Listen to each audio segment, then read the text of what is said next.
Hello friends, in this video I'll tell you how to assign grades in Excel. Please like and subscribe and let's get started. For example, I have prepared such a table. There is a sales value for each fruit, and on the left side of the table we have a small range with grades for each sales level. In this case, the grades are expressed in words, but they can also take on a letter form, such as school grades.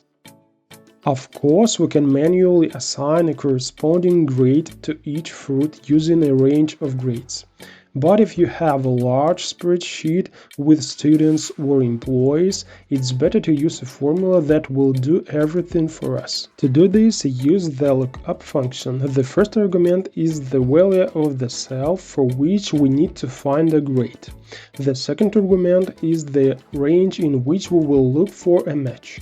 And the third argument is the range from which the result will be taken. In this case, it's a range from column C or D. And be sure to press F4 so that the dollar signs appear and the entered ranges are fixed. Press Enter and drag the formula down. All other fruits receive their grades automatically. And that's it. Now in Ultima.